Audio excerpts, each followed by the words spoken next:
Alright, try it this way. Sure, if you've been tuning in the last couple of, I guess, episodes or whatever, been doing some reaching out, spreading some information from inside my sauna.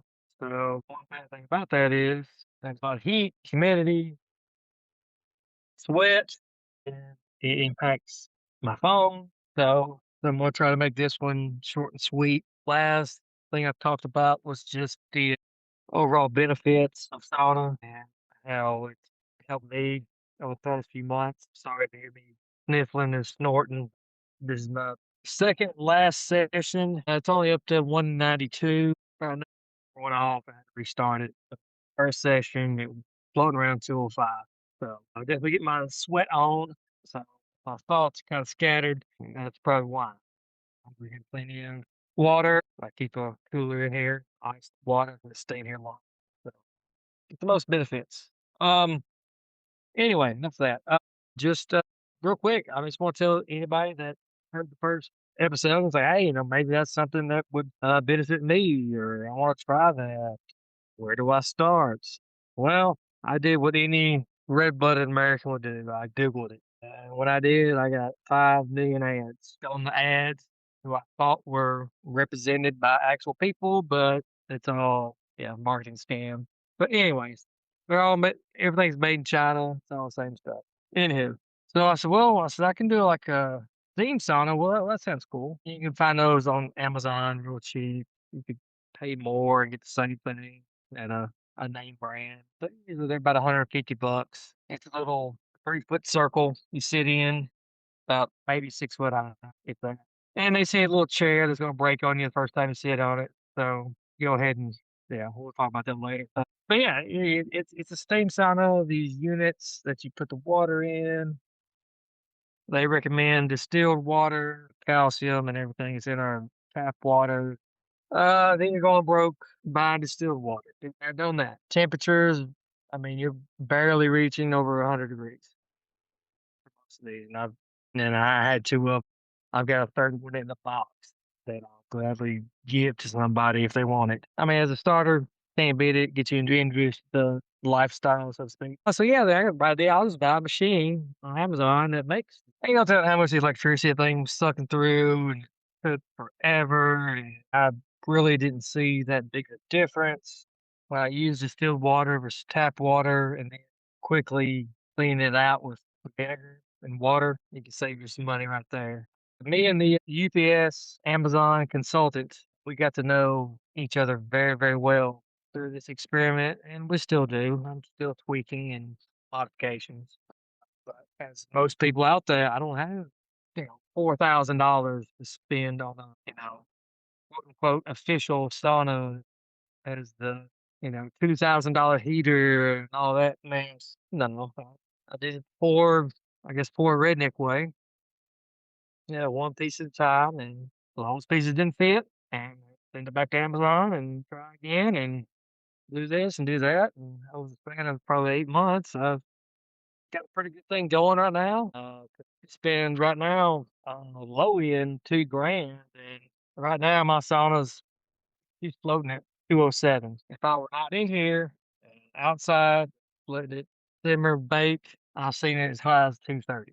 So you're probably not gonna find that with those other ones. But in order to reach those temperatures, talk about that in private. I don't want to be sued for something. But yeah, basically, I just took a steam sauna shell that's made for 2 people and then just decided, okay, well, I'm just going to put an electric heater, sauna heater inside of it, and let's see what happens. Of course, it's like apples and oranges. So I had to create special vents to let out the excess heat. So I had to actually put in an actual motorized fan to make sure I can be in here and not suffocate because it gets really hot in here really quick. I mean, look at 4 by 3 squares in my garage, and your rocket temperature is over 200 degrees. Yeah, oxygen product gets deplete very quickly. So if you're gonna be in here 15, 20, 30 minutes, you need airflow. Got a hole up the top to get that airflow in.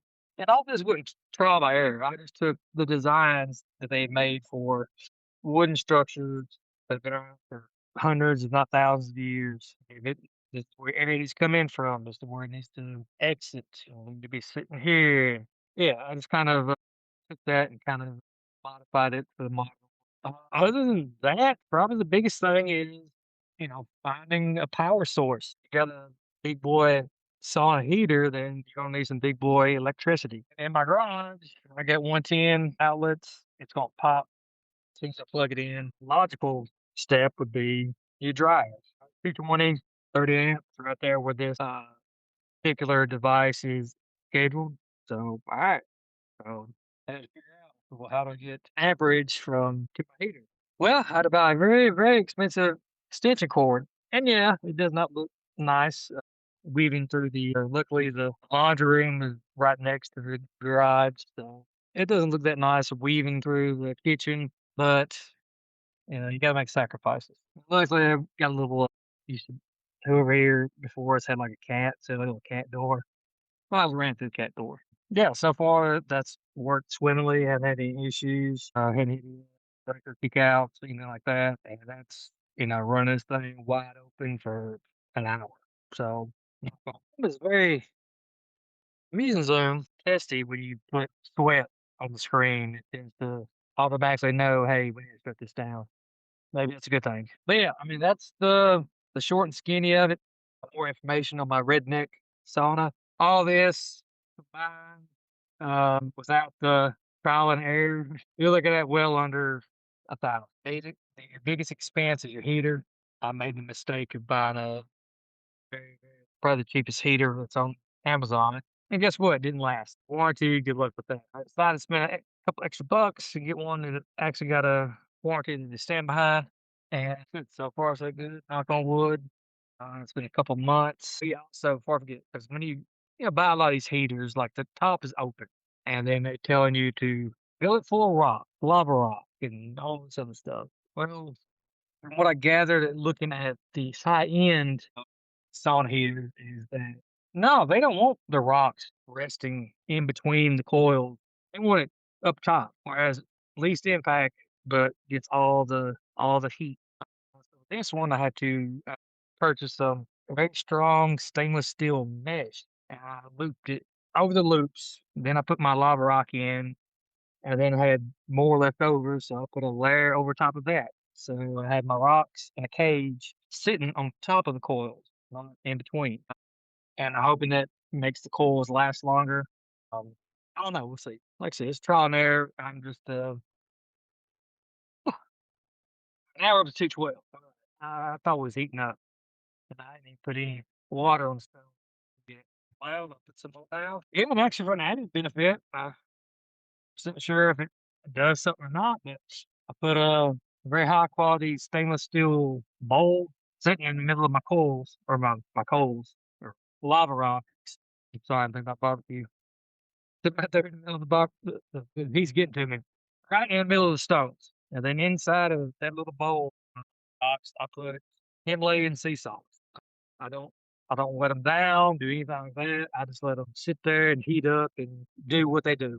And some, I really hope to go back in time before and after, but like I said, so much of this project was trial and error. Hard to remember. But yeah, I just want to throw this out there and let everybody know that, yeah, I mean, if I come on here and say, hey, I'm coming to you live from my sauna.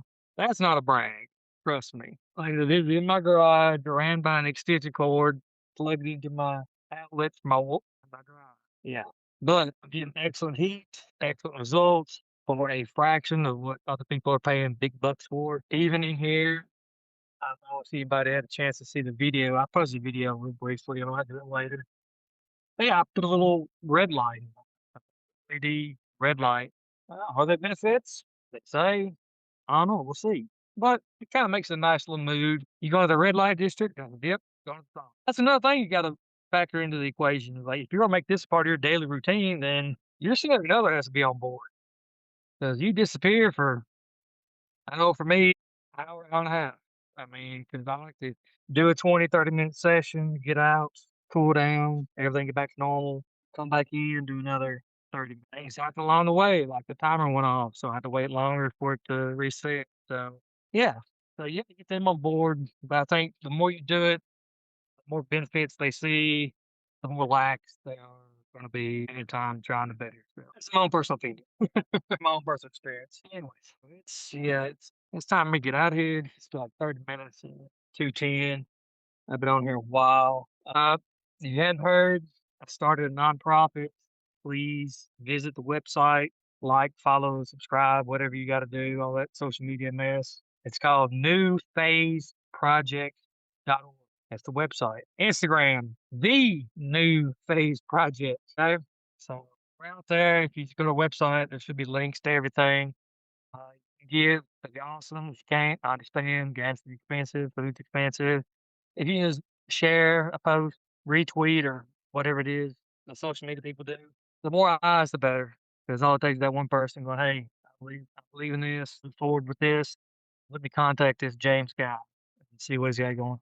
And all it takes is 4 seconds. Click, click, click, click. Boom. And you might change the life of somebody next month, at the month after. But it's a bit of funding. You'll never know. I'll keep everything posted on the website, how we're progressing. There won't be any events. That's a teaser. And yeah, thank you for listening. Please share this. And I'm going to go in here, cool off, take a shower, and have a pleasant night's sleep. All right. See you later.